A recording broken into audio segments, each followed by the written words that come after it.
léegi ma ñëw ci audience Sonko Mbalé c'est vraiment idiot parfait laa la wax di ko et puéril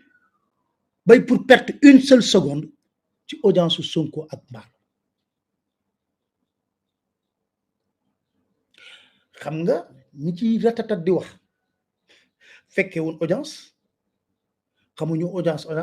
liñ ci xam dañ leen ko nettali kon tamit nañu jàpp ne moi je vais rétablir des vérités te du dañ te man duma leen défier ñoom Mballo ci boppam lay défier mu weddi parce que nag su ma leen wax ne cuune ngeen ba tey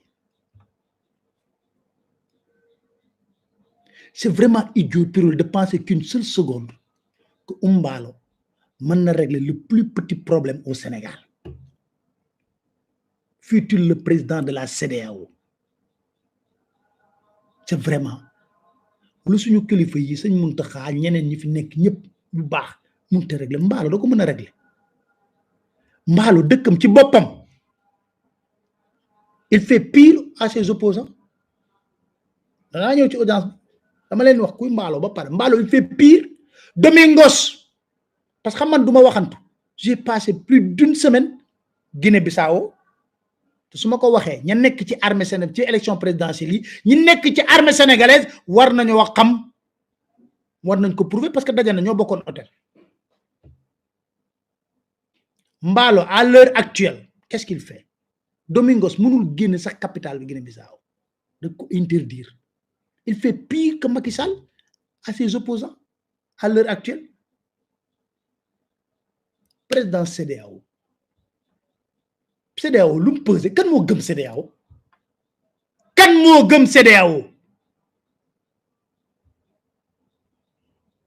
Guinée ngi ni défier CEDEAO lu ko CEDEAO mën a Mali ngi ni défier CEDEAO lu ko CEDEAO mën a kan moo gëm syndicat de vieux président comploteur man admettons Macky Sall ban dëkk la mën a taxaw fii fëgg dënn di wax affaire démocratie bu waxee ñoo oh président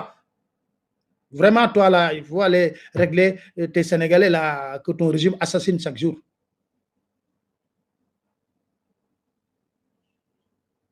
looluy dëgg CEDEAO lu muy représenté xam nga Mballo tuuram moo ñëw rek parce que CEDEAO man day tuur la président yi tuuram moo ñëw ñu jox ko mais kan mooy Mballo xanaa ñun dafa fekk xamuñu Mballo mais Mballo dafa nekk un saint bu nit di dem di ko wax man de bu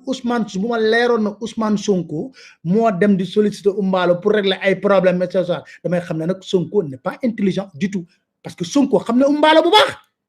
da ngeen di fàtte ne Sonko c'est l'adversaire de Mballo la jàppale woon Domingos pas Mballo présidentiel loolu Mballo fii la ko denc ba tey Mballo il est membre fondateur de l'APR Alliance pour la République bu Macky Sall bii Mballo membre fondateur la amoon na ci carte dama lay wax am nañ de appartement yi nekkoon fii ci Almadies bi Macky Sall xam na ko avant que muy nekk président de la République xam na ko bu baax je me rappelle jour bu ñu waxee ne Sénat léegi ci présidence bi Sénat mooy jiitu assemblée nationale Pape Diop nekk président Sénat Macky Sall nekk président assemblée nationale xam nga Sénat dañ leen doon nommé mënutoon na mais Wade pour naqadal ko def ko da jël Sénat teg ko pour Pape Diop léegi bu nekkee parlement bay réunir Pape Diop di présider parce que ne voulait même plus voir Macky Sall en peinture daje nañ fii benn 10h 11h ci Almadies bi ma koy tooñ na ko mais président mu ne ma non bàyyi leen ci ban bi ba ci kanam rek ñi gisagun dara boobu n'avait même pas encore fondé la paix foofu fii sur la route qui mène au King Fahd Mballo yoroon na fi ay appartement Mballo ci kumba yàlla la amee xaalis moo dem ci Kadhafi dama leen di wax histoire Kadhafi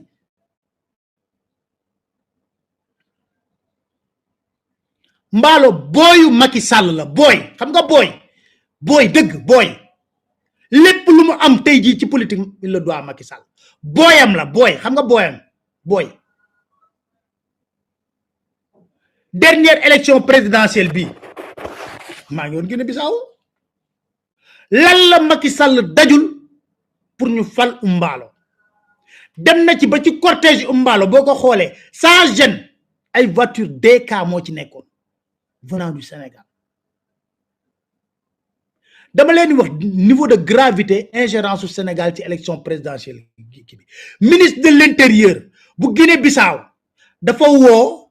communauté sénégalaise bi na leen bu leen dugg suñu élection man mi fa demoon ay confrères Bissau Guinée xam nga lan ma wax yéen fal ngeen Baro teg ngeen sen président Gambie da ngeen foog ne Guinée-Bissau ak Gambie yam j'ai discuté avec des responsables de PAIC j'ai discuté avec Domingos ba Domingos na man mënuma comprendre la ma Macky bañe pourtant man sama genn wàllu famille yëpp ñi ngi Grand Yoff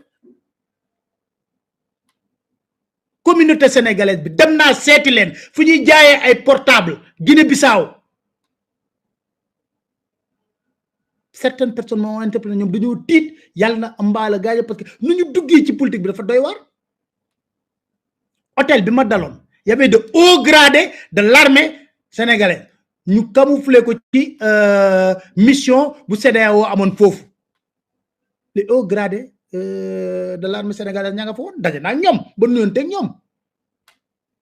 am na fenn fu ma demoon sax ci biir reportage bi daje fa kenn mu ne ma Pape Alé tu es partout toi ma ne ah liggéey journaliste rek kii proco ba mu amee ci résultat yi dama leen wax Umbalo nu mu jaxasoo ak Macky Sall kii proco ba mu amee ci résultat yi ñan ñoo conseillé Umbalo mu dem ci hôtel yóbbu fa cour constitutionnel pour ñu waat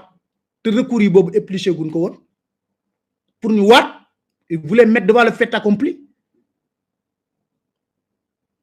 parce que dafa am lu xewoon ci biir CEDEAO ma wax leen ne du dara te xam nga dama leen di campel li yëpp doog a ñëw ci audience bi c'est important pour ngeen xam ne Umbalo booyu Macky la bu nekkee nag dafa nekk ci coup bi dañuy commencer pour le moment ndànk xaar moom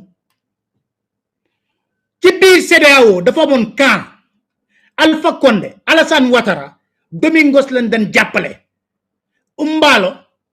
Macky Sall moo ko doon jàppale ak Buhari à un degré moindre il était plus ou moins neutre mu nekk guerre des tranchées Macky Sall di soutenir booyam Umbalo loolu moo indi woon Umbalo bañ ko fale ñu nekk en vidéoconférence pour chambrer merlo ñoom Alpha Condé ak ñoom Alassane Ouattara mu génne woon butaat boobu ba Mali defee coup d'état ne leen oui Umbalo ne leen oui on parle seulement des coups d'état militaires mais il y a des coups d'état constitutionnels certains présidents ici ont fait des coups d'état constitutionnels pour avoir un troisième mandat ce n'est pas normal boobu mi ngi den gaaruwaale Alpha Condé bi ko ñàkk a jàppale ak Alassane Ouattara ba Alassane Ouattara dafa génn ci vidéoconférence bi woo Macky Sall ne ko ton boy là il faut le calmer on connaît hein on connaît mais lu gën a grave pour te dire na boy Macky Sall une fois bañ ko élire en cachette lan la njëkk a def xam nga Sénégal ak Guinée-Bissau seen frontière am na pétrole amoon na coow lu bare ba taw Abdou Diouf ba léegi mun ñu ko régler Umbalo jaar ci suuf dem toog ak grand Macky Sall ñu signé ay accords yoo xam ne 30% la ci Guinée-Bissau di am 70% la ci Sénégal di am coow li jóg Guinée-Bissau mel ni tulleeg mal mu nekk scandale d'état ana accord yooyu dañ ko yóbbu assemblée nationale bu Guinée-Bissau assemblée nationale rejeté ko 72 députés les 70 ont voté contre 72 députés là 70 yëpp ont voté contre ñu rejeté accord yooyu kon kay xam na lu neex Macky lay def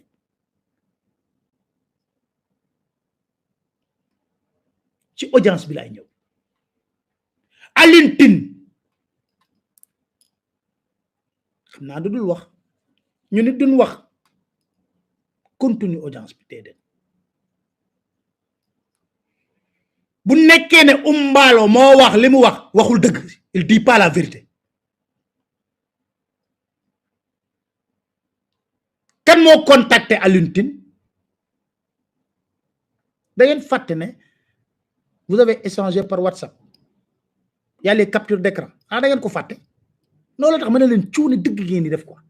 wala vous n'êtes pas intelligent wala dans l'idée de dire des bêtises wala de fomenter ay mensonges ah da ngeen ni kii wax lu leen neex. kan moo contacté Alioune Tine depuis Guinée-Bissau Umbalo man wax la benn affaire tu utilises un numéro marocain pour communiquer numéro boo xam ne indicatif Maroc la nee naa lépp lu yox ñu dugg seen téléphone yu xool li ci xew lépp na pat numéro marocain ngay utiliser booy communiquer yaa contacté Alioune Tine na ko je serai au Sénégal le 5 le 6 et le 7 xam nga ngaa kay ñoo ko gis way Sonko dafa demoon Guinée Bissau xam nga boo demee fii suite présidentielle yu King Fahd dem nañ fa demati fa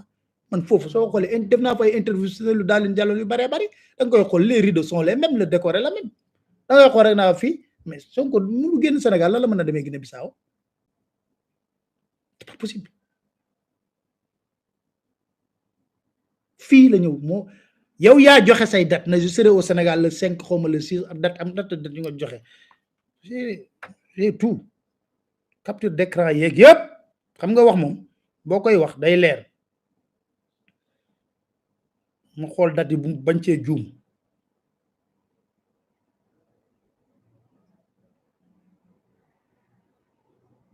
le 5 le 6 et le 7 voilà capture d'écran yi mi ngi nii ma yor voilà yaa jot Alioune Tine ne parce que j'essaie de joindre Ousmane mënuma ko jot parce que Ousmane Sonko dafa am une mauvaise habitude comme mauvaise habitude la wala bo c'est son choix numéro bu mu xamul du ko jël yaa woote par la suite Mballo yow lan nga def boo bëggee rek mën nañ continuer Alioune Tine avertir Ousmane Sonko ne ko le président Mballo est présentement président en exercice de la CEDEAO souhaiterait te rencontrer pendant son séjour à Dakar le 5 le 6 et le 7 du dañ le 5 le 6 et le 7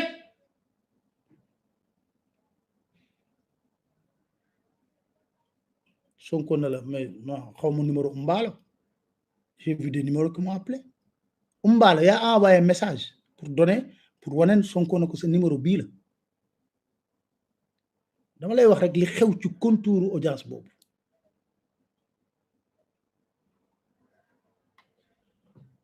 loolu am ku la wax leneen waxul dëgg ba ngay wax Ousmane Sonko loolu ma nga woon Ziguinchor n'était même pas Dakar mu ne la je suis à Ziguinchor nga ne ko je souhaiterais vraiment te rencontrer bu ma ñëwee c'est dans ces conditions que nga ko woo la réunion ay la rencontre ay 22h 21h 22h heure boobu la léegi naa ñoo 17h 21h 22h mu ànd ak Diomaye El Malick Seck avec Abbas ak dem toog ak Mballo pour déglu ko parce que tey jii tous les chefs d'État de la CEDEAO souhaiteraient d'une manière ou d'une autre jouer les bons offices mais sur quelle base foofu laa yem beneen mbir bi xam nga ñuy wax ñëpp dañuy wax ne Mballo a accordé une interview sur RFI waaw duñ génne interview boobu ñun dafa ñu mën nañ dégg ñu déglu ko xam lu mu wax bu ñu waxee RFI tantôt ñu bàyyi RFI jëkk ba si yàgg ñu ne organe de presse Bissau Guinée nañ ko génne man ba léegi gisuma ñaari interview yooyu ku ko am nag ma ko baaxee ma déglu su ma dégloo nag je vais remettre une autre couche sur l'audience parce que boobu nag c'est permis mais la nga waxtaan ak Ousmane Sonko yaag moom du ma ci dugg Sonko tamit xam nga dinaa la wax benn piège bu ñu bëgg xam nga mooy lan bëgg nañ tamit nga déflorer les discussions yi nga am ak Mballo ñu ne way xam nga ne kii matul njiit toog ak kilifa président mu wax la lii nga génne ko ci mbedd ñun njàccaar lañu la nga wax ak Mballo xam nga c'est même pire ñu ne dossier Adji Sarr mais où est le problème avec le dossier Adji Sarr y a aucun problème mais le problème du dossier Adji Sarr n'est pas entre les mains de Sonko nañu may jàmm nañu bàyyi di nax opinion bi di fen dossier bi mi ngi dox doyen des juges Mame Diallo c'est clair moo woo Ndeye Khady Ndiaye entendre ko moo woo Adji Sarr entendre ko moo woo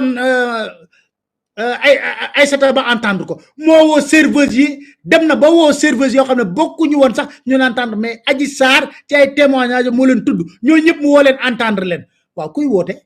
Sonko day dem ci doyen des juges na ko entendre leen par la force dossier bi kay yéen ñi manigancé di wax seen loxo la nekk xam nga waxoon naa leen fii na leen bu ñu dugg ci campagne bi ñu dugg la dossier Adji Sarr xool leen li ma leen wax rek xam nga nee naa leen ils sont tellement simples d'esprit et prévisibles de telle sorte que lépp lu ñu bëgg a def xam nañ ko alors léegi nga ñëw dossier Adji Sarr fan la blocage amee ci Ousmane Sonko dama leen di laaj il faut qu'on soit logique et cohérent vous voulez un procès il faut le demander au doyen des juges vous voulez une suite du dossier il faut le demander au doyen des juges parce que dans ce dossier Ousmane Sonko n'est qu'un justiciable qu'on doit convoquer mu ñëw ñu entendre ko dans le fond du dossier libre maintenant au doyen des juges de faire ce qu'il veut looluy dëgg ku wax leneen da ngay fen naafiq nga amul problème looluy dëgg ku la wax leneen amu fi ku fi wax rek moo tax gis nga je suis à l'aise nit ñi foofu laa leen dégg bu ñu waxee ba pare man waa kii ci naafiq yi la bokk parce que xam nañ ne Sonko dina dem ne defaat de rire mbaalo jox ma kii na ma Macky jox non-lieu kon dañuy nangu ne kon Macky c'est le comploteur chef mooy joxe non-lieu ak moo koy téye dañ ko koy nangul kon li Sonko doon wax ñu ko wax na ko déet bu ci dugal Macky Sall kon da nga koy jox dëgg na Macky Sall mooy le complot parce que Sonko loolu la ma sa wax xool leen li ngeen di raisonner ak li ngeen di am na ci trop gros da ngeen di foog ne da ngeen di liggéeyal Macky Sall mais yéen opinion bi dañ leen di gën a jéppi soo leen di wax yenn conneries yi je suis désolé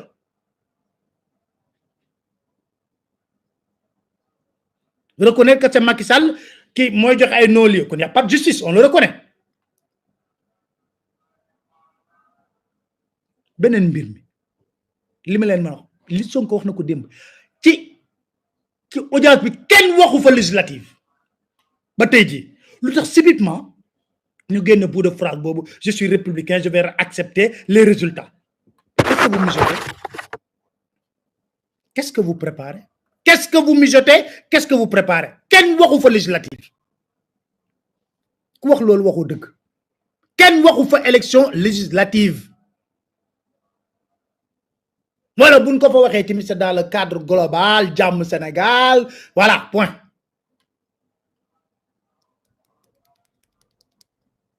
kenn waxu fa waxi législative ngeen ñëw bind article way Sonko di il est républicain xam nga mooy article sur commande yooyu yàlla def na nag ñun amuñu ku dox ci réew mi koo xam ne objectivement mën nga ñu ne manipuler nekk na nag Macky Sall 2008 ba 2012 ba mu fal mosu ñoo mën a manipuler kon c'est pas ñi ñoo ñu mën a ban ku fa wax leneen waxu dëgg Umbaalo moo sollicité audience bi moo tax Alioune Tine ne boo ko laaj ma mu compte mënul jot Ousmane Sonko mu woo Alioune Tine jot Ousmane Sonko na ko Mbaalo day ñëw Sénégal le 5 le 6 le 7 def la bële rencontre parce que en ce moment c'est le président de la CEDEAO pour discuter un peu la situation du pays Sonko na ko man nekkuma na ko d'accord gis naa numéro yu ma woo waaye man du ma jël numéro bu ma xamul la majeure partie mu na ko bii numéro lay woo voilà le numéro de Umbaalo bu la wooyee nga mën ko def Umbaalo envoyé message pour identifier que na moom la mu woo Sonko na ko maa ngi Ziguinchor ñëwuma Dakar mais dinaa ñëw Dakar ñu ñëw ils se sont vus discuter du pays et après non daal Sénégal non soyons plus sérieux waaye